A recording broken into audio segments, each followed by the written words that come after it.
to Rach Aquarelle. My name is Rachel, and this video is going to start out with a sped up video of myself sketching. Today I'm going to be painting a lily flower sitting on a lily pad in a pond. And so I'm just working out the form of the petals,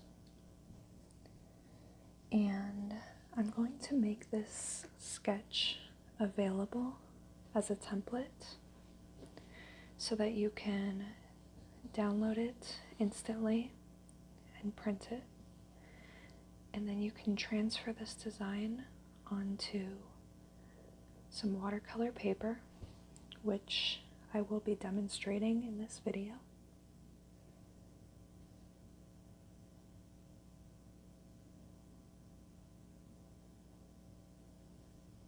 And the templates that I post will be cleaned up. This one's pretty sketchy as I work through some of the problem-solving aspects of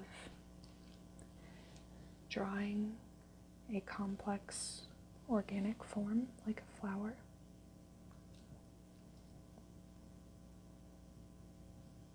And now I'm just basically finished sketching and just redefining some of the correct lines.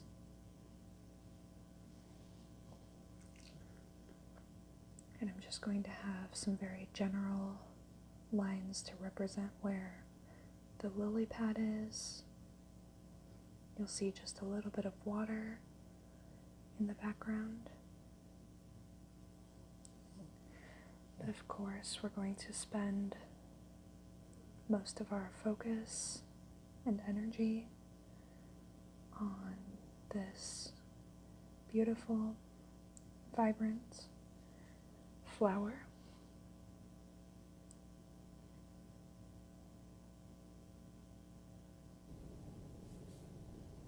So now that I have my sketch finished, I'm going to transfer the lines and the design onto my watercolor paper. So I'm placing my sketch on top of my watercolor paper, and I'm going to use just two small pieces of tape to hold everything in place so that nothing moves while I do the transfer.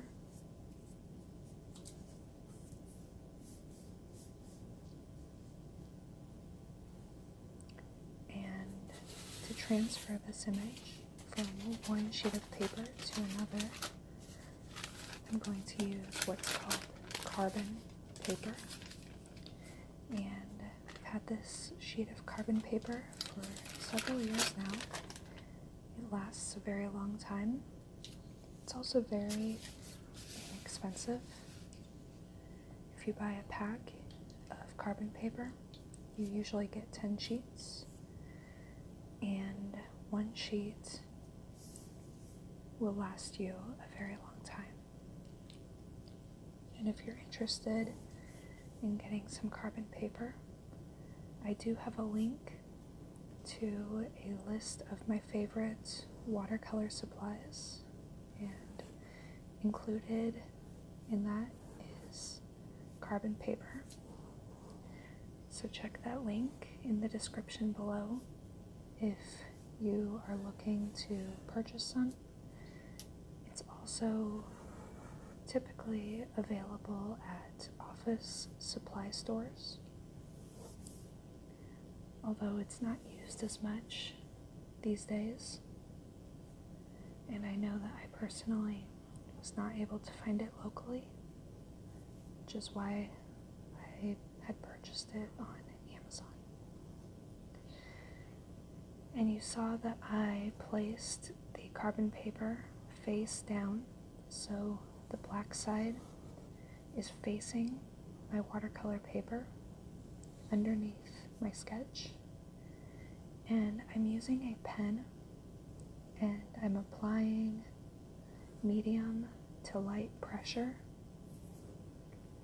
and that is causing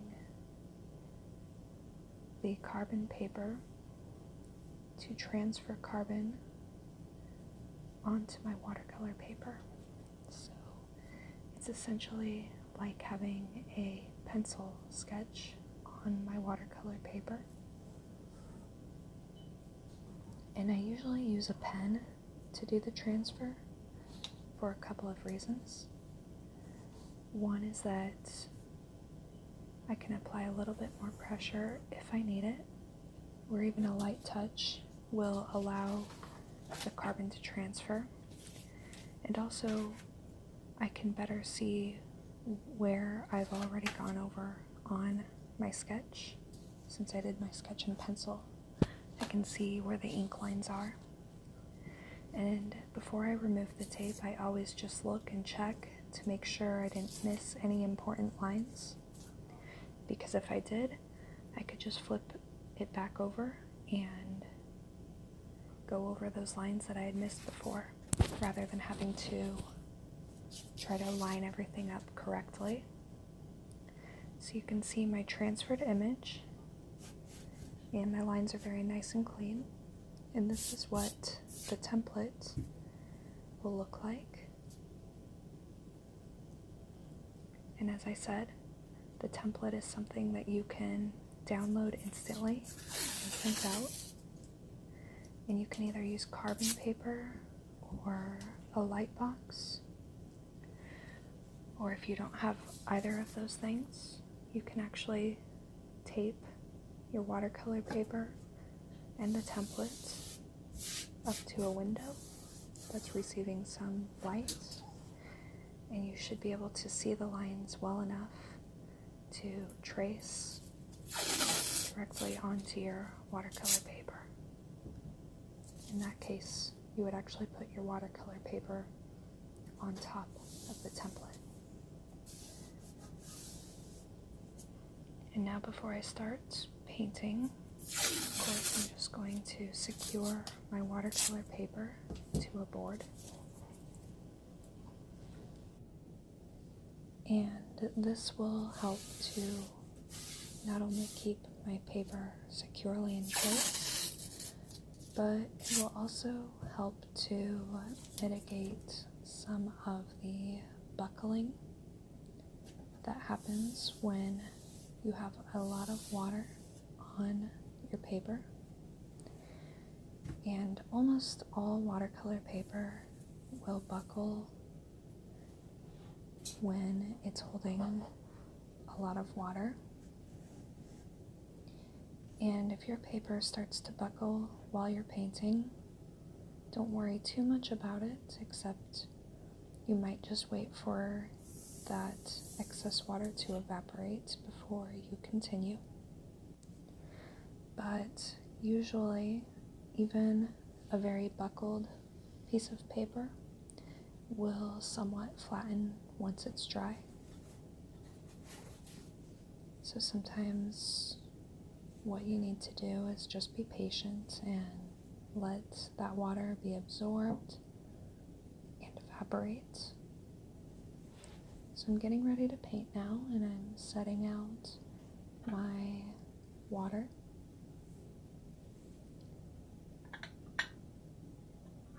My favorite porcelain watercolor palette and mixing tray.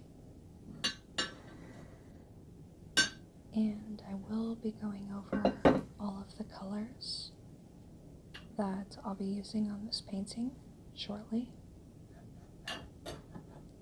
Right now I'm just trying to get as much on screen as I can, so I'm just adjusting a few things.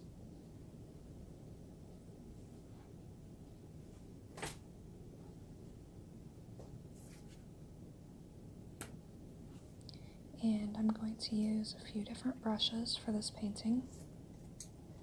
First of all, I'm going to be using my mop brush, which holds a lot of water, my large flat brush, and then my larger round brush, which isn't that large, more of a medium size, but it's the largest one that I have on hand right now.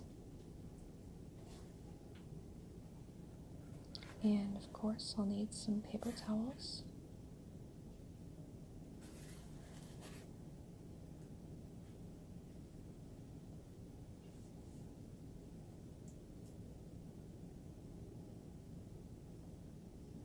And before I get started, I'm going to just add a few drops of water to each well of paint that I plan to use for this painting.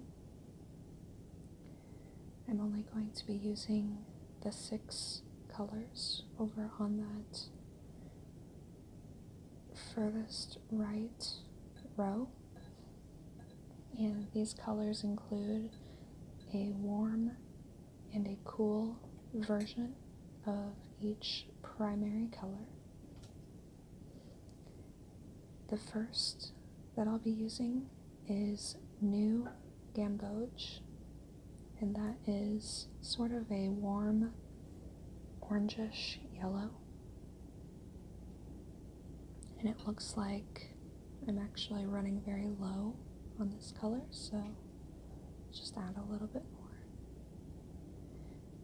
These paint tubes are very small, but a little bit of this paint goes a long way because you end up adding so much water to it. Next is Windsor Lemon, and this is a cool yellow, which I also need to replenish a little bit in my palette.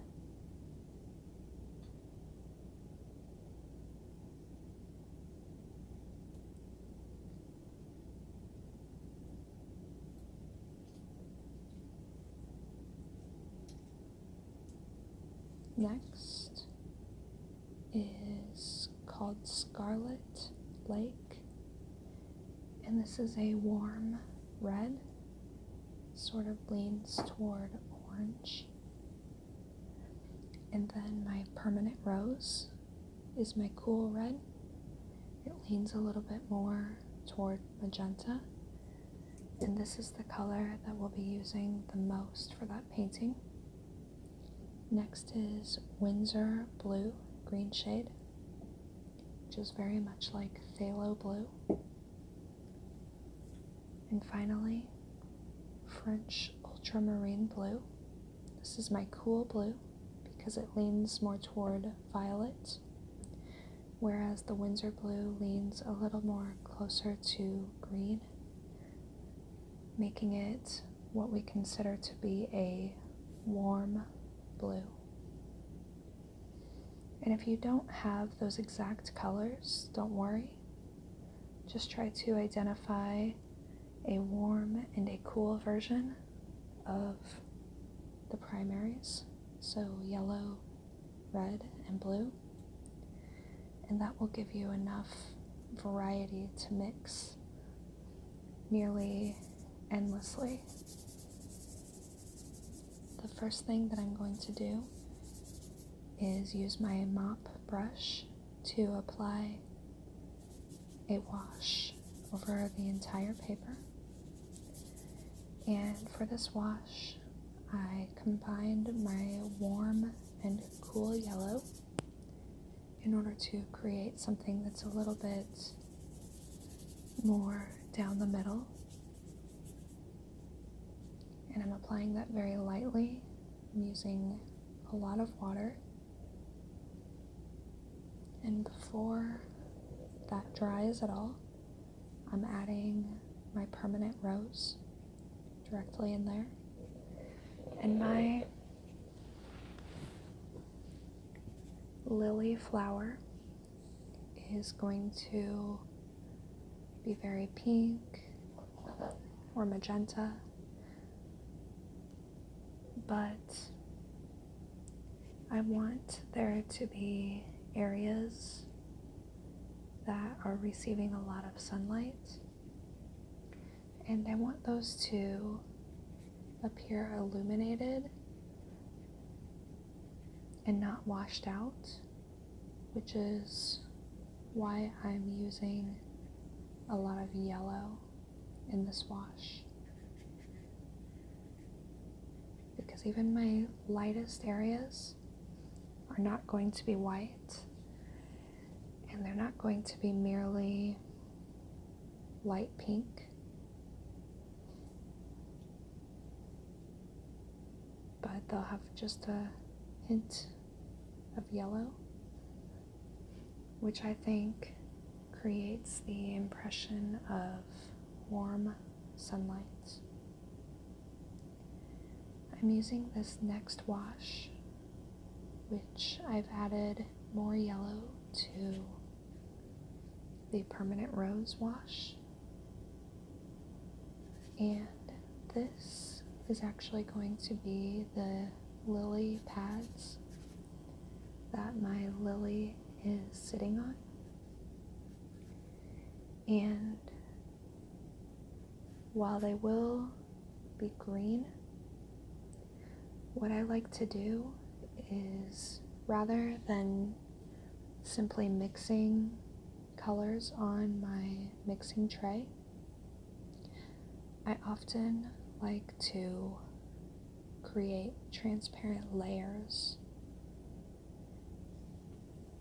in order to achieve certain colors.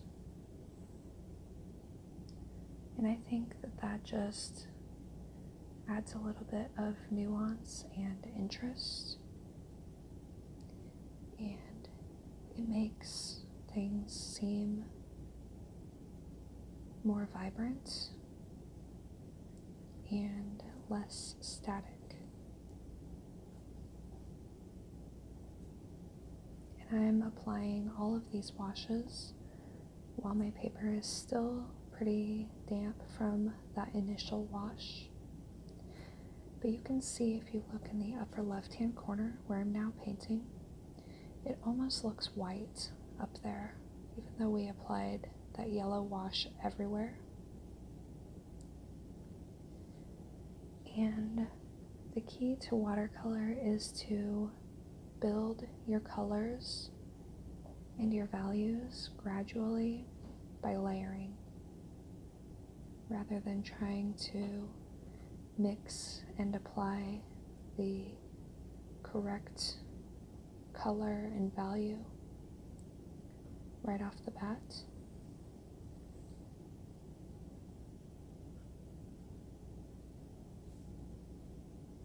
Because watercolor is a medium that is meant to be transparent, it's meant to be layered, and that is what creates complexity.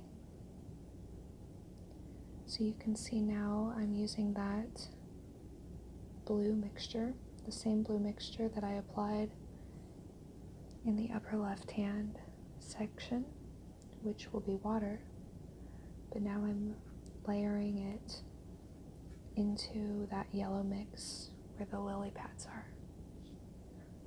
But I do want to leave some hints of that orangish yellow showing through.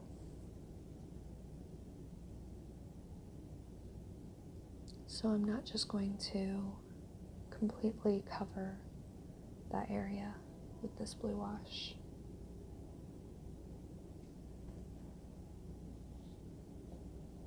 And as I work on areas that are outside of the lily flower, I have to be just a little bit careful so that I don't paint over the petals.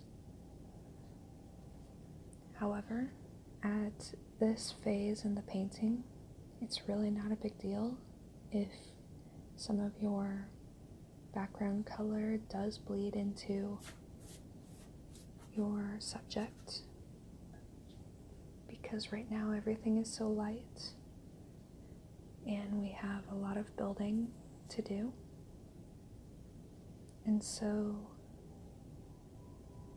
little accidental bleeds and merges of colors into areas where you didn't intend them to be can be fairly easily remedied. And often I find that those kinds of things actually add to the visual interest of my painting rather than looking like mistakes.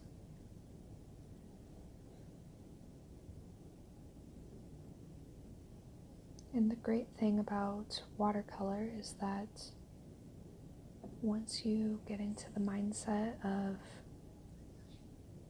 letting go of control over the medium, the better your paintings are going to look and the more enjoyable the experience is going to be for you. Because watercolor is a medium that really resists human control. And especially when you are using it with a lot of water. And typically when I start a watercolor paint, I'm using a lot of washes. And so there is a lot of water on my paper, and it doesn't dry instantly. So little unexpected merges of color is not only inevitable, but it's actually desirable. And it is part of the reason that I work this way. When I first started painting watercolor, my medium of choice was acrylic paint and also just drawing with a graphite pencil. And so when I was trying to learn watercolor, I was trying to use it like a controlled medium. So I wouldn't apply very much water into my mixes, which allowed me to use it more like acrylic paint or a drawing medium. But then my paintings didn't look like watercolor. They looked like acrylic paintings that were just done with watercolor. So it was really hard for me actually to learn to accept the spontaneity of this medium. And now I don't use acrylic paint at all. I do use oil paint, but watercolor is such a unique and interesting experience, and that's why I love using it.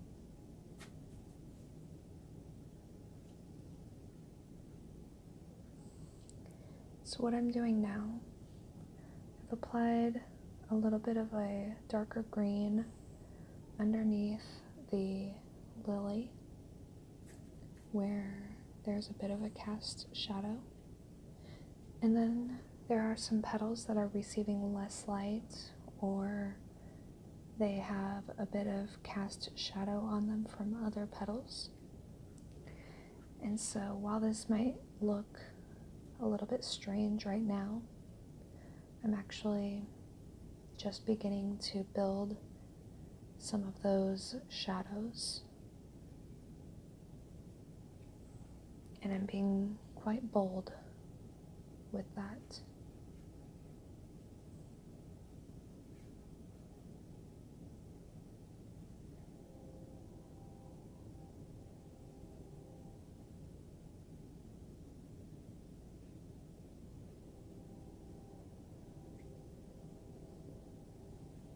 And if you would like to follow along with this tutorial, I am also going to include in the description a link to the reference photo that I'm working from.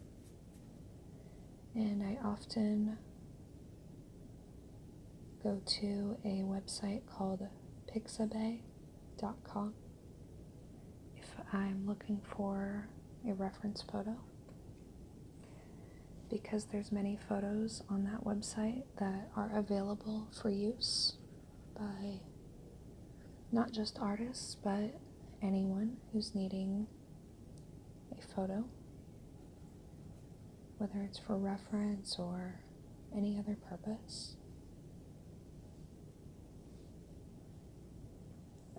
And then it might make a little bit more sense to you when I apply strange things such as these cast shadows.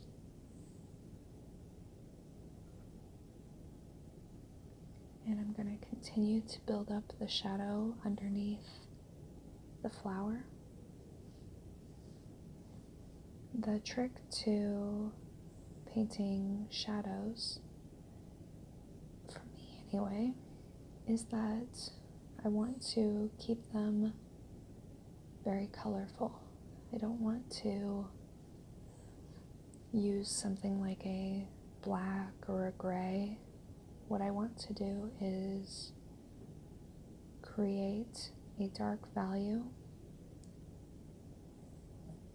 but I want the color to be complex, saturated, and interesting to look at.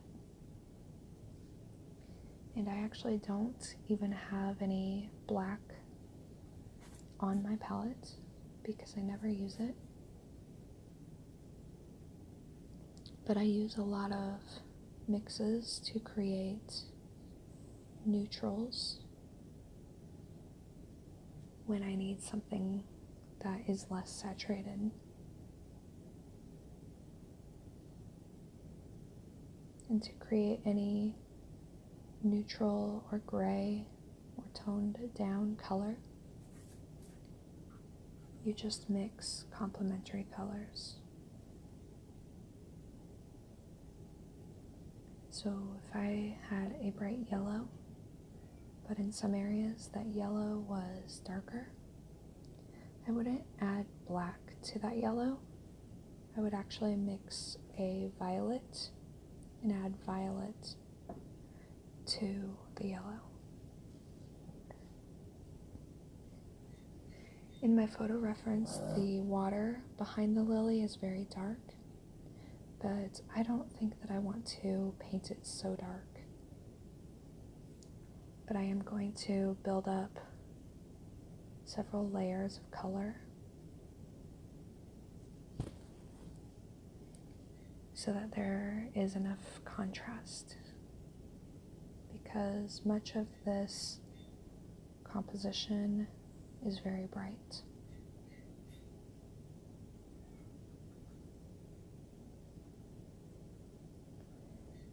And overall, I do want to keep it very bright. I want to create the impression that this lily is sitting on this lily pad on a nice, warm, sunny day.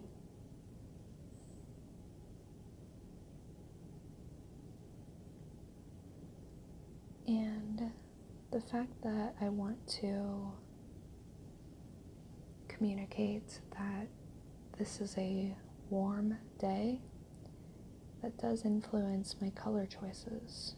So for example, you won't see me using a lot of the French ultramarine blue, although I do use it sometimes.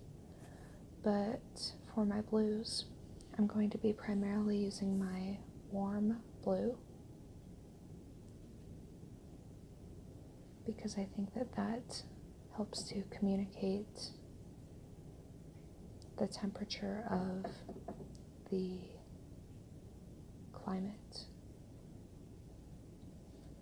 even if it's very subtle.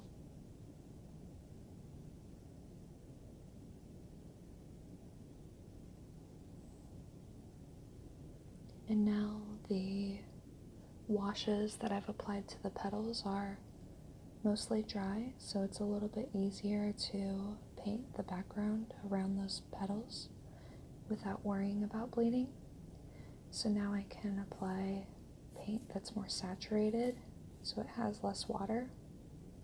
So it's going to be bolder and more vibrant, and it's also much less likely to bleed where I don't want it to bleed. Now I'm going to use my large flat brush to start adding some nice strokes of vivid magenta. And I just flipped over my mixing tray just so that I can use this other side a little bit more, and so you can see my mixes. So I'm first mixing up a little bit of an orange. It has just a little bit of yellow in it, but mostly permanent rose. And permanent rose is going to be the dominant color that I use for the petals. And at this stage, I'm being very loose with my brush strokes. I'm not coloring in the petals. I'm basically applying strokes of paint that are not necessarily dry brush, but my brush is much drier than it would be if I was applying washes, because I want my strokes to be bold. I want to start building up a little bit of texture.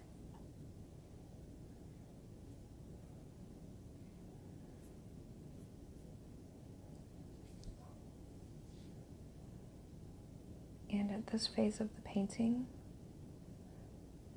I don't need to be overly cautious about anything, because these petals are dry for the most part, so I'm not at risk for bleeding of colors. And as I move closer to the finish, I'll be using my round brush to further define the individual petals. But at this phase, I really don't need to do that at all. So I'm painting the lily as though it's just one object, not as though it's comprised of several small objects or petals. The only thing that I am being somewhat cautious of is avoiding a few spots on the petals that are receiving a lot of light, because in watercolor we work from our lighter values to our darker values, and that means that when you start applying the darker values, you want to retain some areas that are much lighter, because you cannot easily bring those lighter values back. You can use a mix that includes white gouache, but I personally try to avoid that most of the time, because I prefer the look of just using watercolor.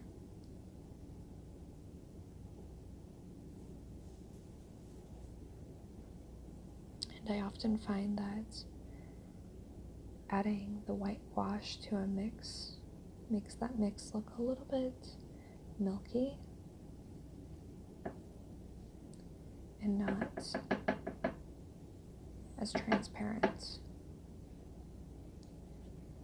So I went ahead and I painted in some of that yellow, and that's another area that, as I apply my more vibrant and bold colors, I want to make sure I retain that yellow in the center of the flower.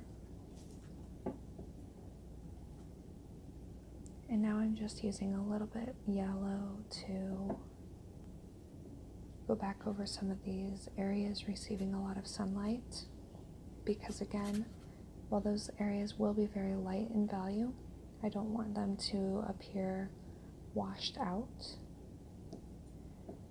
And so I usually find that adding some color,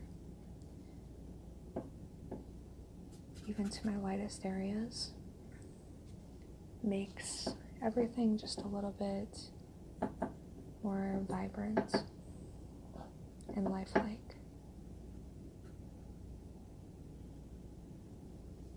But I'm still not worrying about where individual petals are.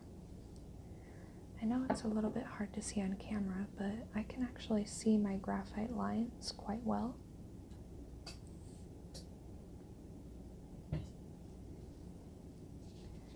And I'm a big advocate of not worrying about your graphite lines showing through your watercolor,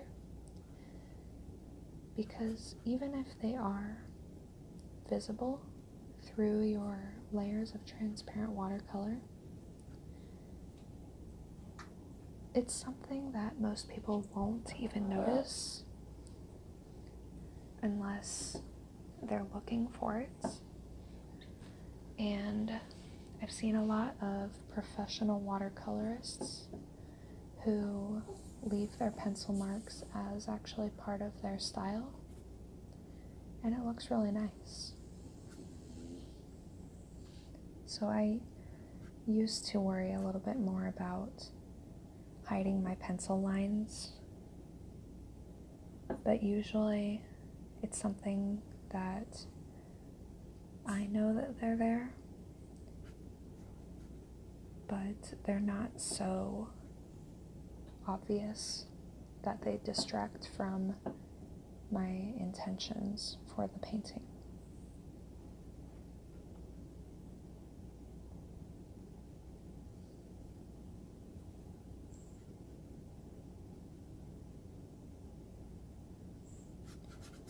Now at this point, I can start working to define individual petals just a little bit,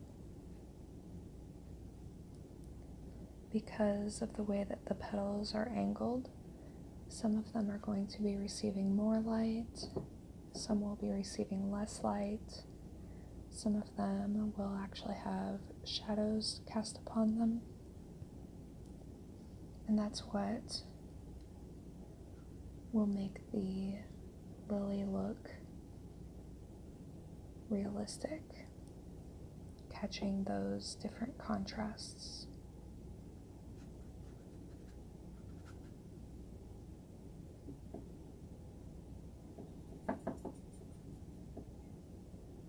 And that's why it's so important to develop the discipline that you need to leave some areas very, very light in value.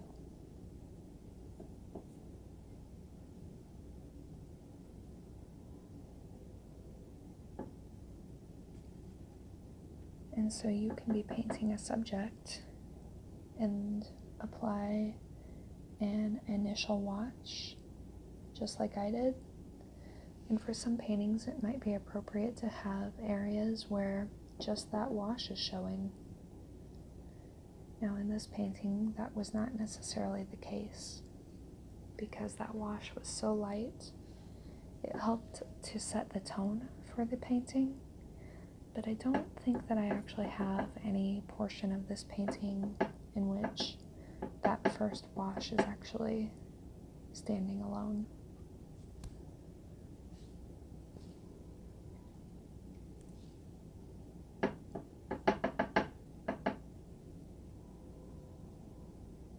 And this mix that I'm using right now, it still has some yellow in it, but as I work toward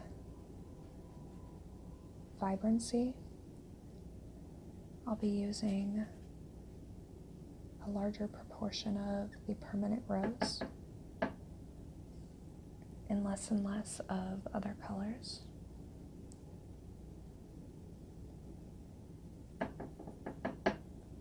And layering the colors over other colors means that those layers are going to visually interact for the viewer.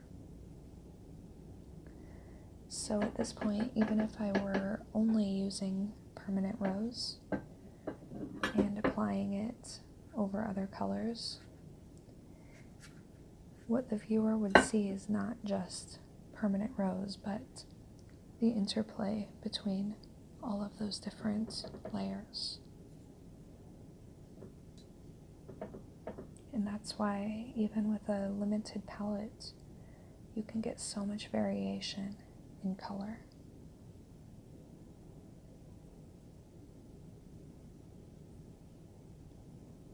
Right now, I'm trying to mix a dark blue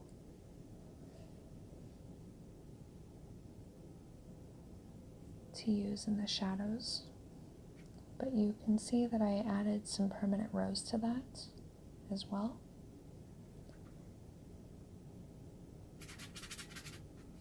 But it's not quite purple, it's still very much a blue. And I'm using this to apply shadow to the lily pads. And so your instinct might be to paint those cast shadows on the lily pads dark green. And you wouldn't be wrong to do it that way. However, my preference is typically if I have a surface that is of a warmer temperature. So in this case, I would actually consider the yellowish green of the lily pad to be a warm green. And so I want my shadows to be a contrast to that. So I'm using a color for my shadows that's much cooler. And I can also use this cool shadow for the cast shadows on my lily petals, because my lily is so overwhelmingly warm in temperature that having the shadows cooler in temperature is just a nice contrast. And I think a little bit more interesting than if I were to just try to create a dark red or pink.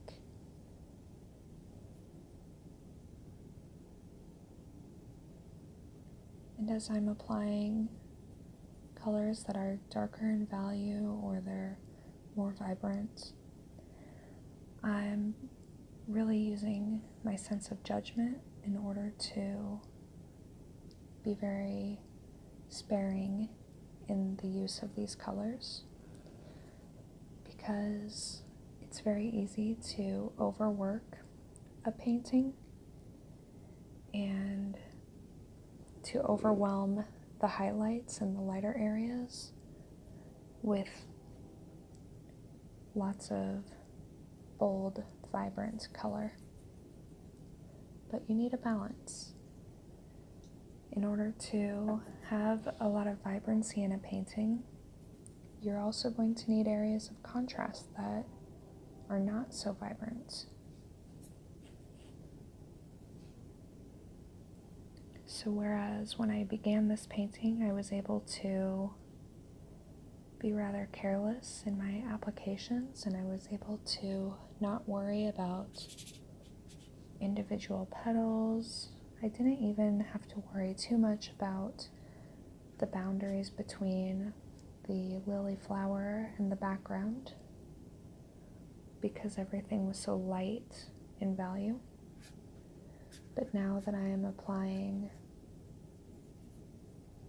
glazes of more vibrant and darker values, I am being a little bit more judicious. So you can see I'm actually applying this somewhat magenta mix on top of my lily leaves, just to add a little bit more warmth to them. And I often will add some red washes on top of greens, because the contrast of red to green makes the greens seem more vibrant.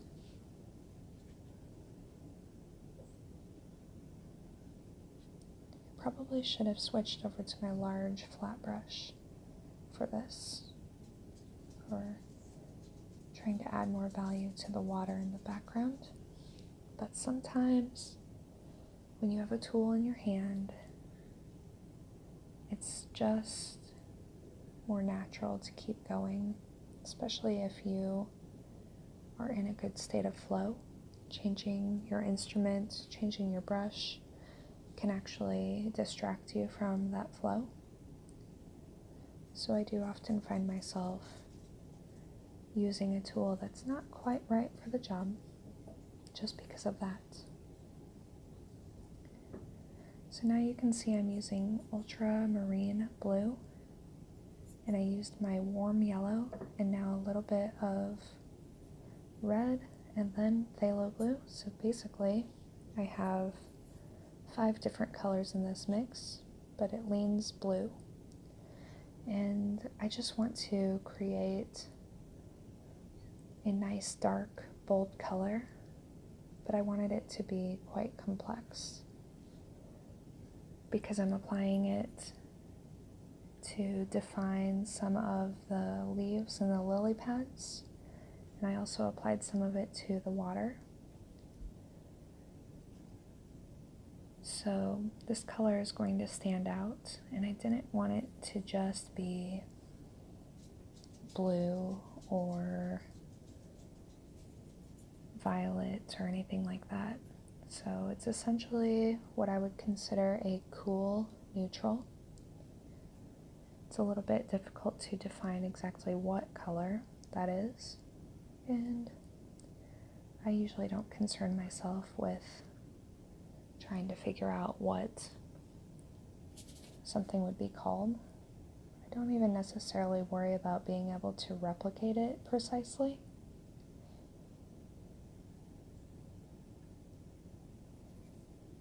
And once I apply it on top of other colors, it becomes something quite indescribable.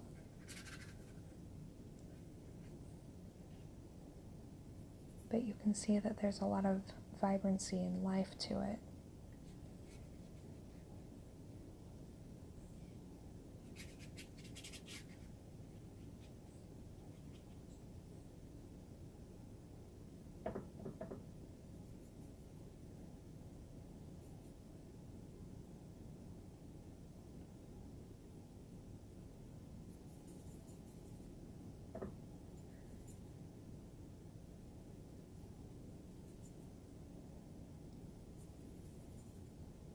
And again, just continuing to mix my primaries together just to get something very dark in value.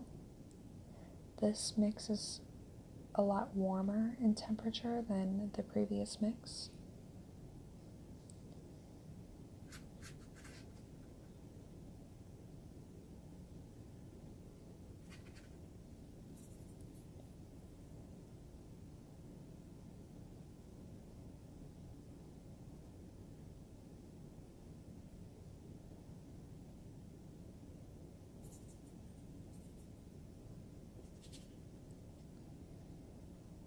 And in some areas I'm just using a bit of dry brush technique to scribble it in and create some texture in the lily pads.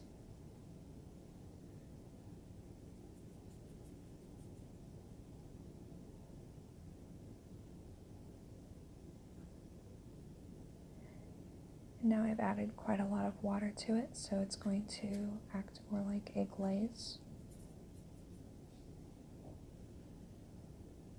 So it will just interact with those colors underneath it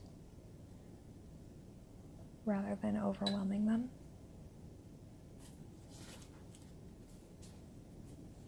And now, since I have this very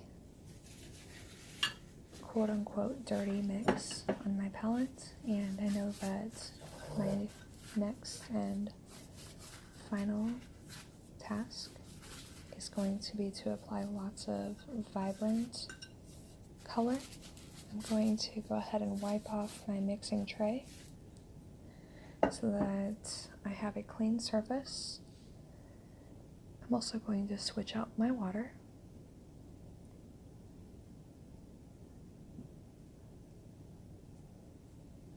And now we're ready to dive into the final few minutes of this painting.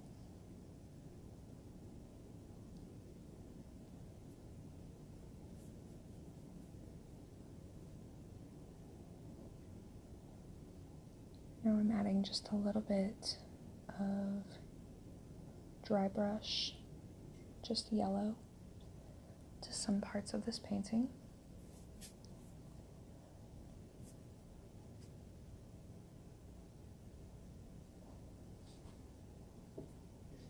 And now I'm adding a little bit more water so that I can use it more like a glaze. And you'll see sometimes I put some paint on my brush and then I immediately wipe it onto my paper towel, because sometimes I want to just check to see how strong that color is going to be before I actually apply it. And sometimes I actually have too much water on my brush for the intended task.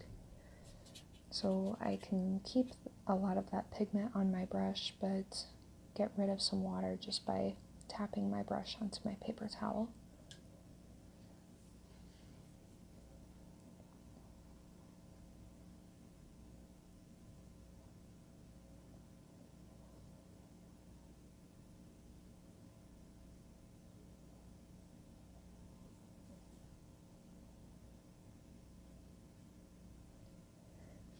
And now I am going to begin to differentiate each petal and also add some of the texture and the little veins that you can see in the petals. So right now I would say I have a medium amount of water on my brush. So this isn't a dry brush technique, but it's a little bit more than just a transparent glaze.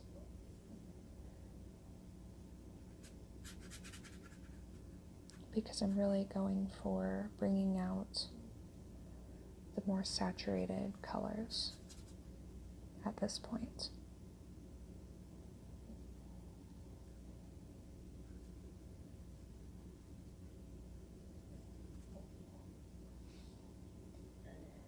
And as I check back with my reference, I'm just making note that much of the saturation or chroma in this flower occurs toward the center.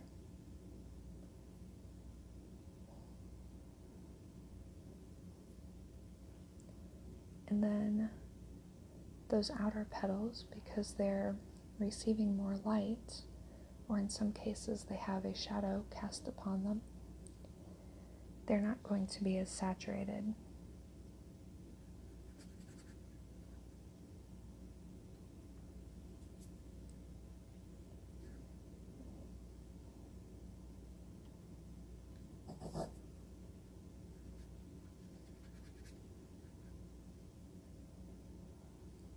And so some of those petals with a lot of sunlight, I can just apply more of a glaze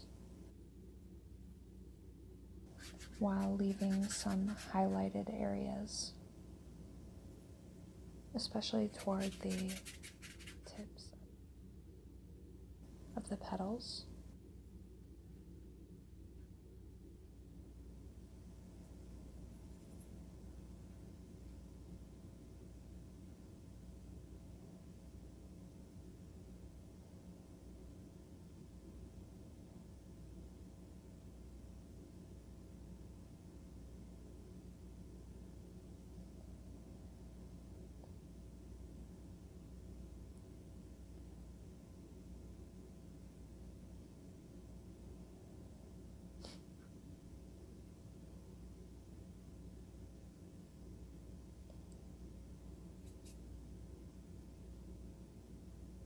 And using such a bold color means that I have to somewhat restrain myself and not apply it in areas that it really doesn't belong. And sometimes that's a little bit counterintuitive, because if my aim is to paint a vibrant, bold flower, I might think that I should apply more vibrant and bold colors.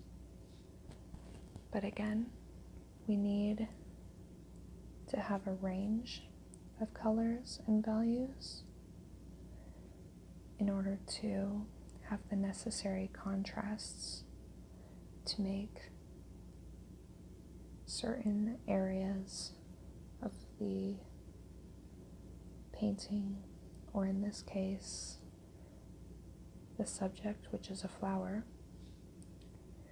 in order to emphasize the boldness of some areas.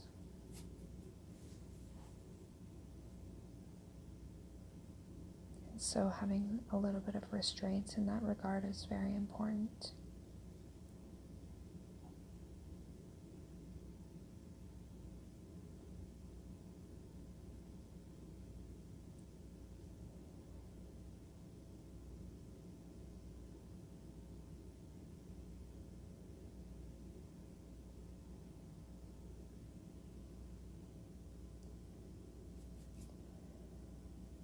And that's why I'm taking my time and being a little more contemplative with my brush strokes. Whereas in the beginning of this painting, I was able to be a little bit reckless, perhaps.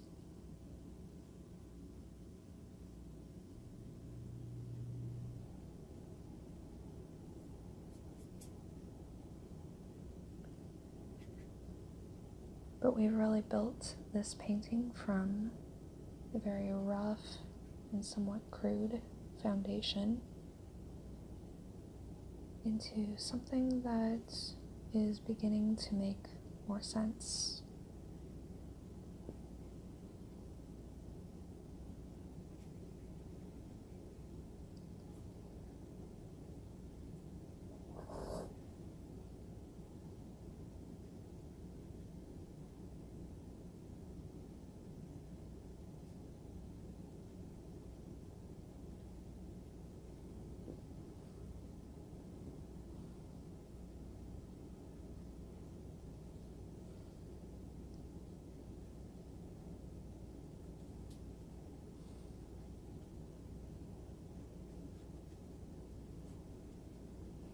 And I think, especially when you're beginning with watercolors, it can feel somewhat disheartening during those initial stages of the painting where everything is kind of bleeding together, everything is kind of looking like an ambiguous, messy blob. Just know that all paintings go through an awkward phase, just like most people go through an awkward phase, or at least I did. And it's always a matter of perseverance and dedication and having the intention to see it through. So if you find yourself becoming frustrated as you learn to paint with watercolor, promise yourself that each time you sit down to paint, that no matter how you feel at the beginning or the middle, that you will get to the end. Of course, there's always going to be times where we spend time on a painting and it's not our favorite, but it is part of that learning process. And I honestly feel like I learn more from my paintings that don't work out than the ones that do. And also, there have been times that I spent hours on a painting and it didn't turn out, and so I started over. And then that next time, I was able to apply what I had learned from the first painting, and I ended up with something even better than I could have expected. And that's when growth happens.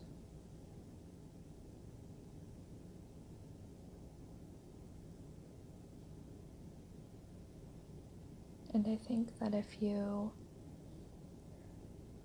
are painting and you're just following a formula,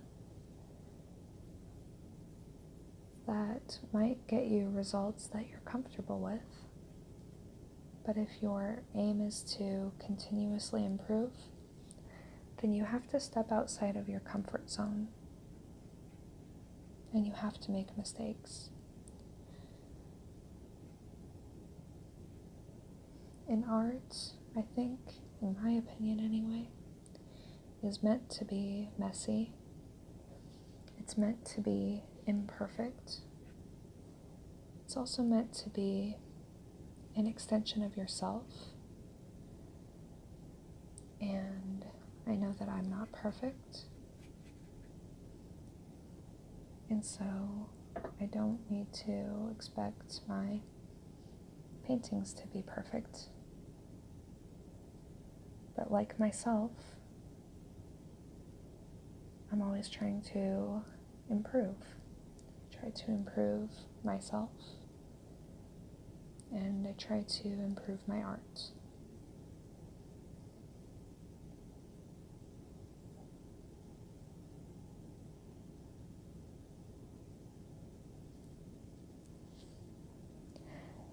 So now I'm applying just a very few sparing strokes of this more saturated, more concentrated color, which leans a bit violet, and I'm using that to create some definition where there needs to be a little bit more. I'm also using it to add a complement behind that yellow, because violet is a complement of yellow, and so that area I felt was so saturated and bright that it was lacking contrast, so I felt like it would benefit from just a little bit of contrast.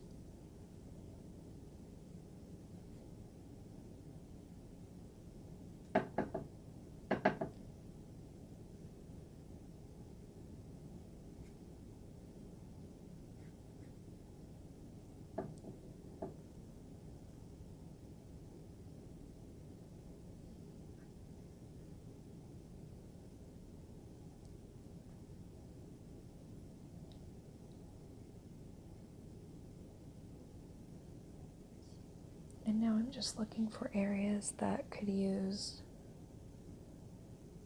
a last little glaze of this violet.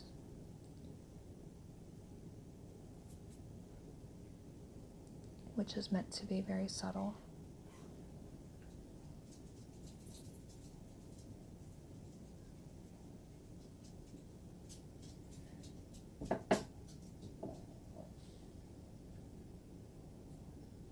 Seemed that one petal that's protruding toward the viewer was maybe a little too bright, so I applied a little bit of this glaze to one corner of it, and I think that helped to push it back just a little bit. And again, I'm just helping to define the center with a little bit of contrast.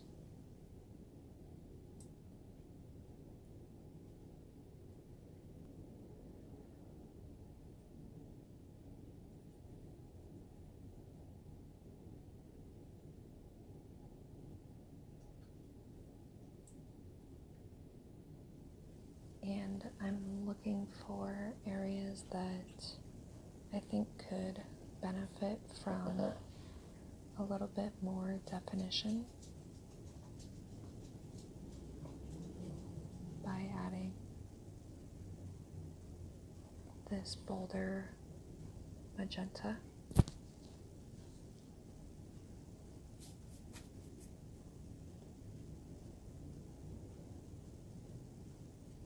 And at this point, this painting is pretty well finished.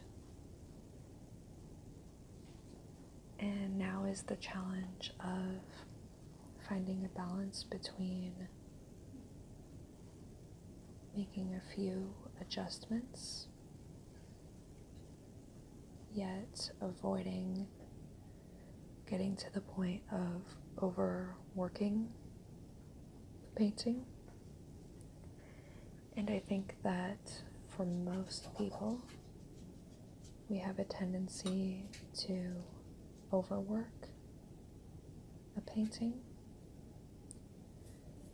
And what I've learned is that to really restrain yourself and hold back that desire to perfect and to fiddle with your painting, that takes a lot more discipline, because especially when working from a photo reference, and if you have a comfortable place to work and hopefully no distractions, while that's ideal, of course, it can also lend itself to overdoing it on a painting.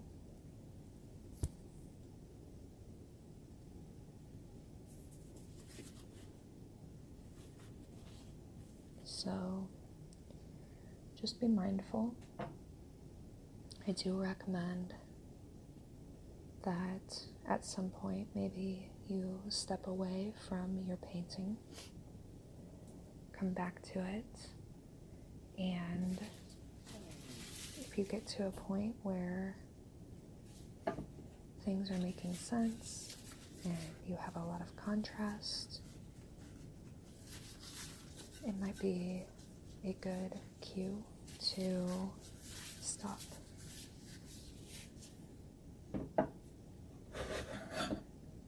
And so right now, I'm just letting those final layers of glaze dry, and in the meantime, I'm going to use that opportunity to tidy up my palette just a little bit.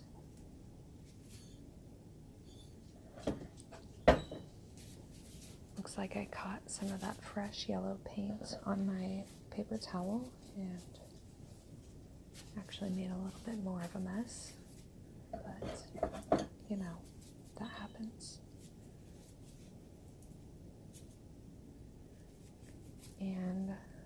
while I might wish that my palette could get to a point that it is perfectly clean and my colors are perfectly contained, that's not realistic. So I'll just go ahead and set that aside, take my water away so that I don't accidentally knock it down when I'm removing the tape. I always put my pencils back in their case or wherever they belong so that I don't accidentally knock them onto the floor where my dogs can get to them. Even if you don't have a case, find somewhere safe to store your brushes and never leave them sitting in a glass of water.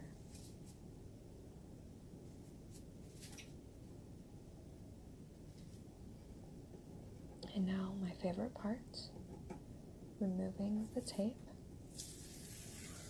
And this just really helps to make the painting feel finished, because you get that nice clean edge, and I think that the tape, the presence of the tape, conveys a sense that this is work in progress. Removing it says this work is complete, and now we can just enjoy the fruits of our labor. Very happy with this painting. Just a little close-up, and you can see that even though I applied a lot of water, that as my paper dried, it also flattened very nicely. Thank you so much for joining me today, and happy painting!